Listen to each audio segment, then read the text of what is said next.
Hello everyone, I'm Zahid. Thank you for clicking this video. I'm very happy that you're here. It's been a while and I deeply apologize. I'm just speechless first of all because I just don't even know what to say. I'm pretty sure you guys have been sort of expecting a video, not even just a video, but several videos to finally come to a conclusion of this book that we've been reading for a while called Moon of the Crusted Snow by waubgeshig. And before I start the book today, I just want to sort of just be honest with you guys and tell you guys what I've been sort of going through.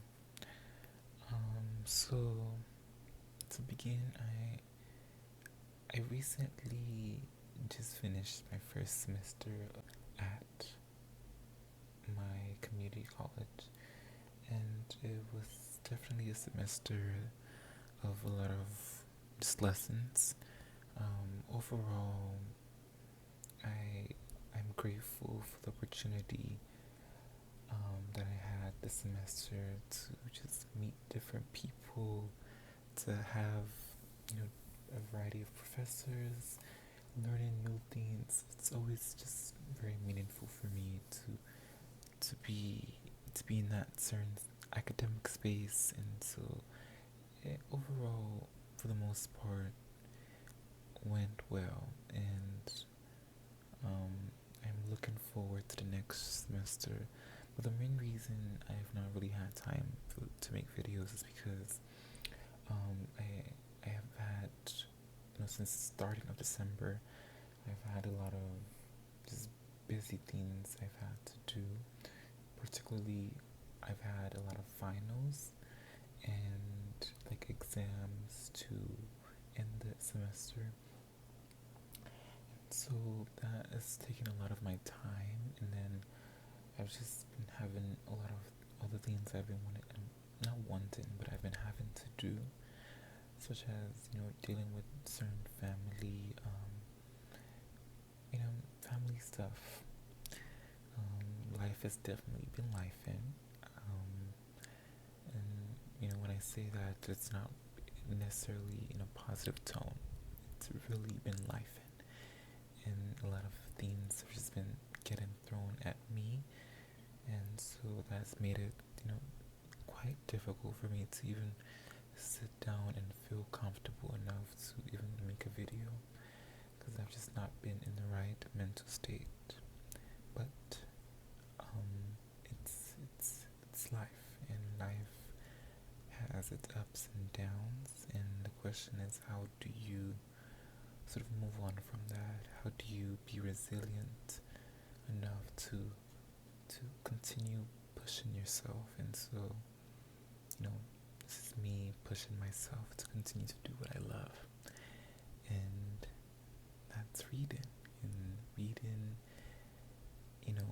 to you guys and promoting reading is what brings me a lot of joy. And so this is me coming back to doing things that's gonna remove me from that sort of stuck position in my life, and just sort of bringing more hope into my life, because I think these past few days I've just been sort of hopeless and constantly questioning myself, like, what's the purpose of my life right now? Because not doing what I've been doing for a few months now, which is reading to you guys and promoting reading and improving my avid reading, really made me feel stuck. And then the other things I've been experiencing, such as family issues, and just certain academic factors that have been affecting me, really got to me, and I just for a while felt stuck. And so this is me trying not to continue to feel that way, and trying to slightly just do things that will make me feel happy. But I'm going to just sort of talk about the book we're going to be reading today now. that I've not been consistent because, like I said, when I first, sort of started making these videos, I told myself that despite, academics and life, I wanted to prioritize reading into my daily routine. And obviously, I've not, done that recently, and I've been feeling sort of guilty about it. But it's fine. It's fine, and it's important to not only tell myself that, but just seeing that on camera also makes me, emphasize the fact that, you shouldn't beat yourself up too much. We're only human, and we as human beings, we are flawed. We have our, dark days, and we have our just days in which we make a lot of mistakes, and so forgiving oneself for those mistakes is what's important in growing, and that's what keeps us going. And so I'm going to forgive myself, and I'm going to just come back to what brings me joy. And recently it was my birthday on Monday, December 22nd, and I just had the most wonderful day with my best friend. We went out to the city, one of the famous places in our city to hang out, and we had a lot of food. We talked a lot because my friend came back to our home city from university, and it was just really nice catching up. And then we went out to eat some dessert. We had some ice cream. It was just a really wholesome day, and I really felt happy. That moment was for me to just remove those thoughts about life and all the difficulties of life, and just having a moment to just enjoy the time with my best friend. And I just was really grateful. And then also getting messages from loved ones and even old friends who I've not spoken to in a while, and hearing them sort of wish me happy birthday really meant a lot to me. And I'm grateful, and I'm grateful just to be here recording today and sort of just coming back to my routine. It makes me happy. But to sort of get to what we're going to be doing today is sort of coming back to this book and reading chapter, I think it's, if I'm not mistaken, I'm just going to open my book to remember what chapter. Yes, chapter 27. I'm just really glad to be reading again, and I'm sorry if you hear any sort of noise in the background. My sister's currently cooking, and that's also one of the reasons I've not been recording often, because I've been home quite often, and just it's a lot going on in the background, and so I just have not been recording because of that.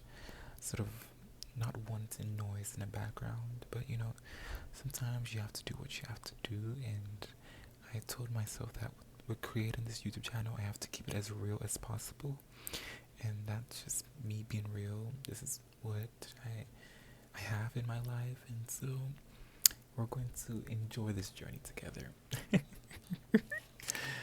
Okay, so it's before I read chapter 27, I just want to sort of go back to this book and what we've been reading for a while now. So we know that this book, called Moon of the Crusted Snow by waubgeshig, is about a small anishinaabe community that's located within the northern region of Canada. This community is one of the First Nations of indigenous people in Canada, and for a long time they've been strong on just hunting, gathering, living, giving back. It's their way of honoring their land. It's their custom. They've also been really strong on their resilience throughout the centuries and years and just decades of just them preserving what's theirs despite, early colonization, despite hardships, and just, facing different obstacles in what we also come to see that's happening in the book, is what they're currently facing right now. And it's a power outage in which it's truly become an apocalypse. It really is an apocalypse. Early on, I wasn't really using this term, and when I was reading the book, because a part of me wasn't sure what was going on and how bad it would get. But it really is at a point in which it's called an apocalypse, and this is what people in the community are also calling it. And it's really awful because now, due to this power outage, people are just are dying. It started with people slowly just becoming panic and anxious about the fact that they have to sort of make certain changes in their lives. Not having electricity, not being able to watch TV, not having access to high internet, not being able to communicate with the outside world, and all these things just deeply affecting their community. And it got to a point people were, people in the community didn't have, food, and water is slowly running out. And it's just I think the recent chapters we read, I recently read for this video that I'm making today, is it mentioned about how the community is just gotten to a point in which things are escalated, people are engaging in violence, and due to this, people are, physically assaulting each other, even verbally, like yelling at one another. Excuse me. And in previous chapters, we read about how people are committing suicide, people are dying, people are just becoming more and more anxious about their community, and it's really sad. It was really sad for me reading about that. And I also want to talk about the fact that community leaders are also just getting to the point in which they're slightly, not even slightly, they're more and more worried on how, as leaders, they're supposed to sort of help their community in this just horrible times. I just really think this book has had a huge impact on just my perspective of how humans react in just in horrible times, and in what ways humans try to still have a sense of hope despite the harsh times. Like, this book has really moved me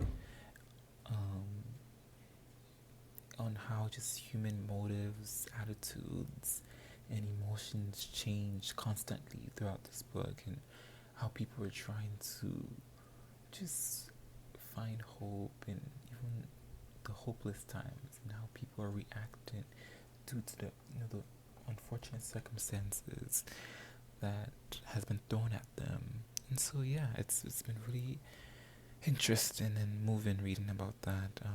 I'm just going to get into chapter 27 now.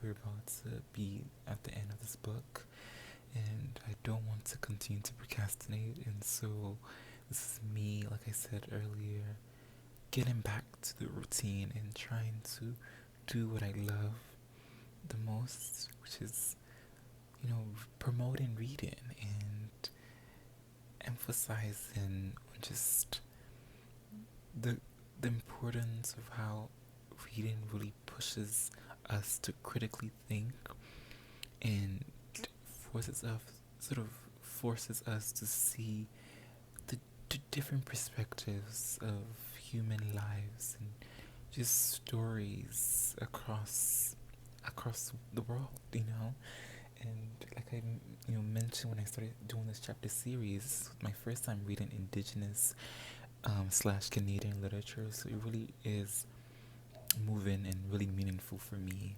to be reading this book. Okay. Chapter 27.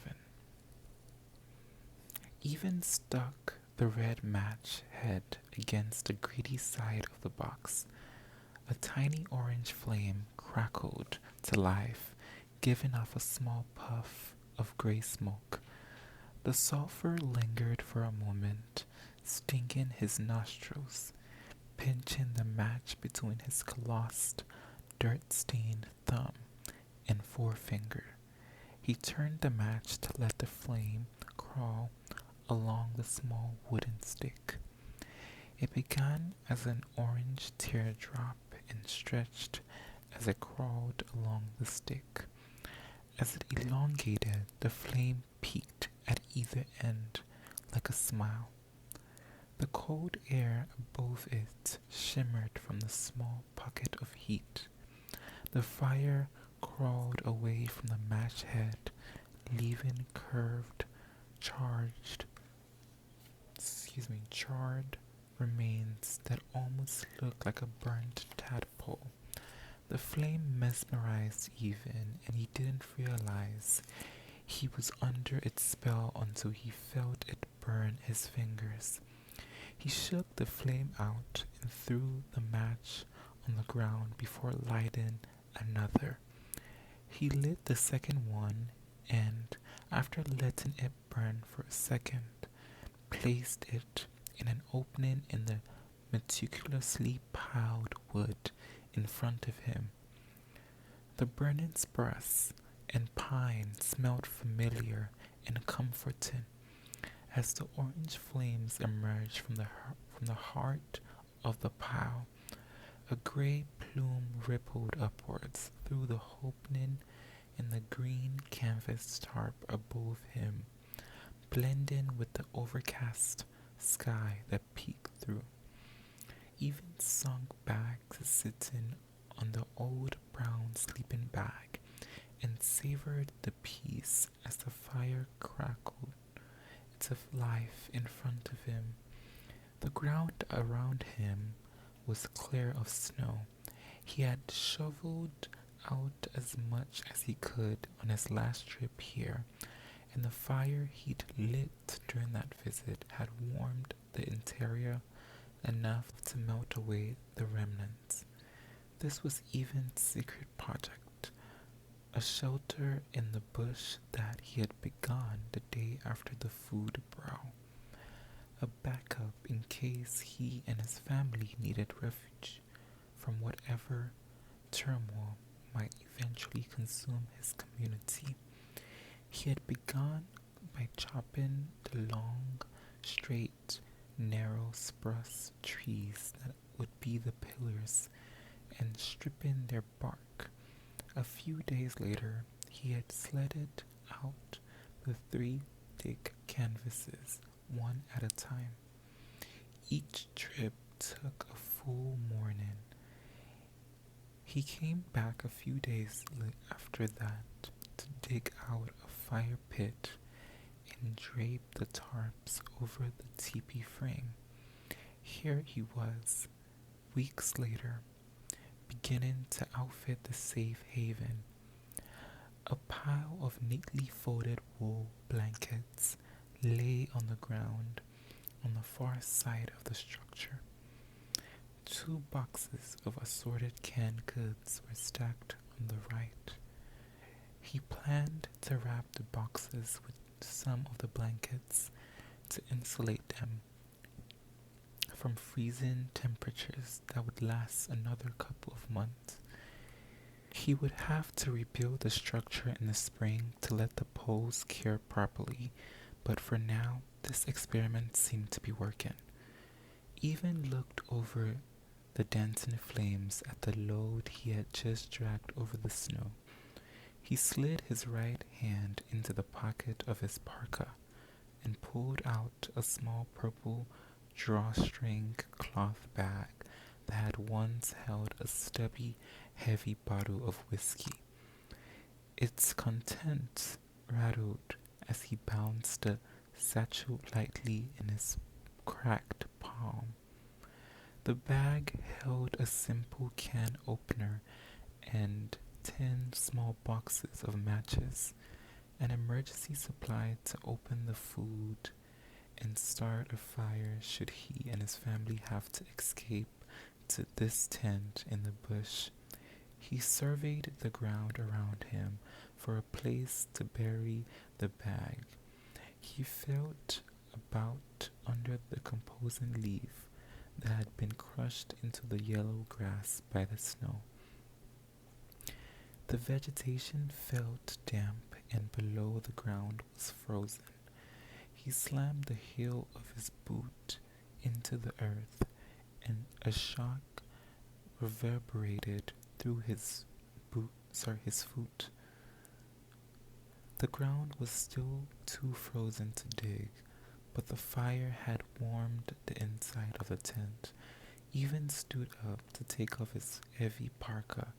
The teepee stood almost 3 times his height, and he easily stepped around the fire to throw the bag over top the boxes and blankets. As he leaned over to pick up one of the blankets, a drop of sweat fell from his long, black bangs. He wiped the perspiration from his brow with the tattered sleeve of his black hoodie. How long was I sitting in front of the fire? He thought. He pulled the top blanket off the pile and shook it open. It reeked of mustiness like the corner of the basement from which he'd grabbed it. It was one of a few old blankets put aside for emergency situations. He couldn't remember when he had stashed this one away, but it clearly hadn't been used in a very long time. He even shook it out one more time and let it fall gently on the ground. He turned back to the pile and picked up an orange blanket the same size and make as the first. He flapped it open, making the flames dance and grow. He laid it over the gray one and sat down on the insulated ground.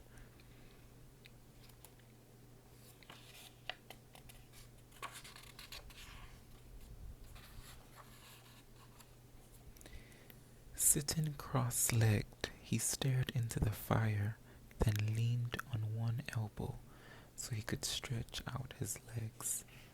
His people didn't make tippies. They weren't characteristics of the anishinaabe, but he learned how to build one from a how-to guide in a hunting magazine of all places. He and Isaiah experimented with different sizes of random excursions into the bush over the years. Right now, it was the easiest, most reliable thing he could build in the middle of the winter in a power crisis. The warmth relaxed him, and the stillness inside the teepee soothed him. He felt the stiffness in his upper back ease. The peaceful winter day outside left the tarps undisturbed on the poles. Even rested his head on the inside of his arm, closed his eyes, and fell asleep. A blizzard howled as he opened the high garage door, the whiteout obscuring his line of sight. He looked up to see a crimson sun pulsing through the winter storm, washing the snow around him in a bright red glow like the flashing lights of an ambulance. It seemed to flash in sync with the beat of his heart, which sped up as he stepped into the building to escape the storm. He pulled back the hood of his parka, and his eyes struggled to adjust to the darkness. The pulsating flares from the sun outside did nothing to illuminate the interior of the morgue. He couldn't make out the neatly arranged lines of bodies. His hands trembled under his thick snowmobile mitts. He panicked and bit on the end of the right mitt to pull his hand out and thrust it into his pocket to grab his flashlight. His hands shook as he cradled the light close to his chest and struggled to find the switch. The red light from the outside intensified, and his breath grew shorter. His chest was tight and he struggled for air. To his relief, he located the button and the bluish light shot upward and back down to the floor as he got his panicked hands under control. With the old, tattered blankets that wrapped the bodies, it looked like they had decomposed into nothing. His heartbeat echoed loudly in his ears. A fierce trembling overcame his whole body, and his pupils dilated. A deep, guttural growl boomed behind him and drowned out the howl of the wind. Whatever stood in the snow just outside the garage door wheezed as it drew in a breath and let out a harsh, threatening snarl at a pitch just higher than a bear's. Even stiffened, momentarily paralyzed, before he summoned the courage to turn and face it. A feral odor, like a rotten heap of moose innards, wafted briskly into the garage. A tall, gaunt silhouette stood in the doorway, outlined by the scarlet blizzard behind it. The smell made him gag. The creature hunched forward. The hair on its broad shoulders and long arms blurred the lines of its figure. Its legs appeared disfigured, almost backwards. But its large round head scared him the most. It breathed out another savage rumble, even slowly raised the flashlight, illuminating the figure's pale, heaving, emaciated torso under sparse brown body hair. He brought the beam up to its face. It was disfigured yet oddly familiar. Scott. His cheeks and lips were pulled tight against his skulls. He breathed heavily through his mouth, with long incisors jutting upward and downward from rows of brown teeth. His eyes were blacked out. If it weren't for the large, bald scalp and the long, pointy nose, his dismounter would have been largely unrecognizable. The beast, Scott, had become lunged forward. And that is the end of chapter 27. Let's talk about it. So chapter 27 sort of starts with Even, and I'm going to try to make this as short as possible because I'm currently having storage issues. If you notice in this video, you see that I have several clips all mashed together. That's not usual. I usually like to just not have to, worry about editing and just give you guys raw, like, unedited content. But due to the fact that my storage issues, my videos kept stopping, and so I had to start recording all over and deleting things. But, anyways, I just gonna try to keep this as short. So chapter 27 started with Even. Even sort of is on a mission to create what is described in this book as a safe haven in case of emergency. And so he starts this little secret project, particularly because of what happened after the food brawl. And, people sort of fighting over food due to, food starting to run out and people wanting to be the first in line.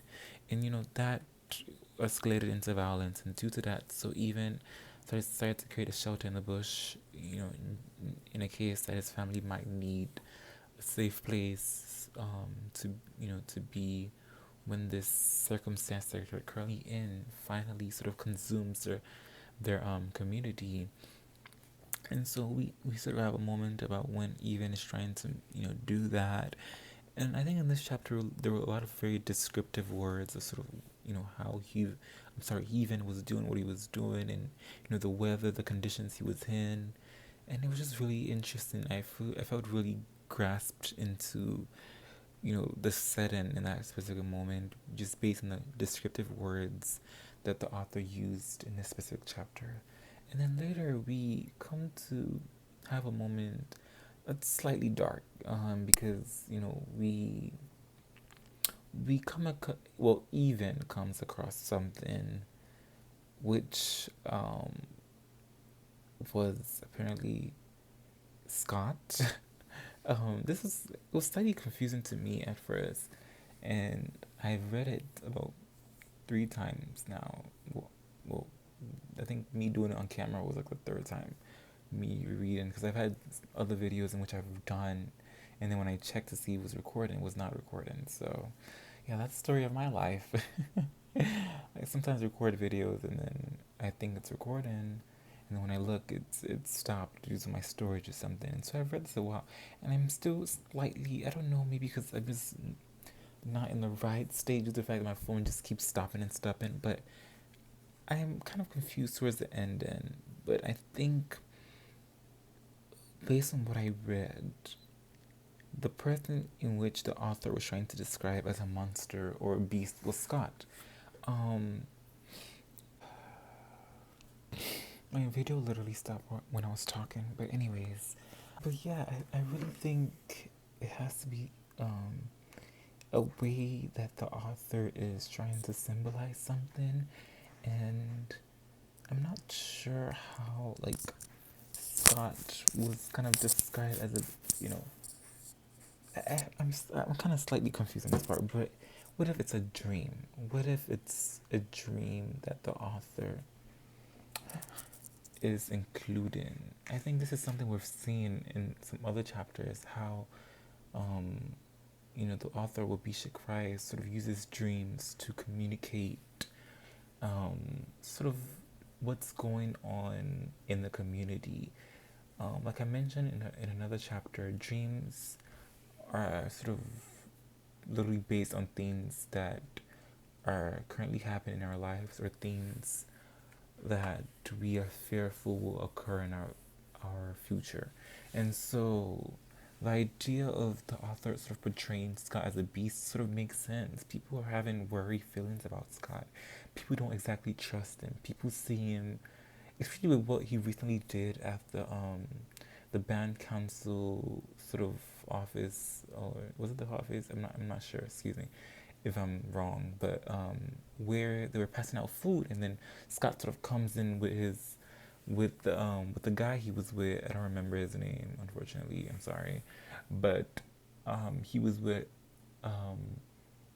someone, and they sort of just both come in, and Scott sort of is talking to Terry in a very aggressive tone, sort of saying how that he knows what's going on, that the food is running out, that they're gonna find out, and everything is gonna go into chaos like it did in this town that he came from, Gibson. And I just found that ridiculous. But anyways, excuse me.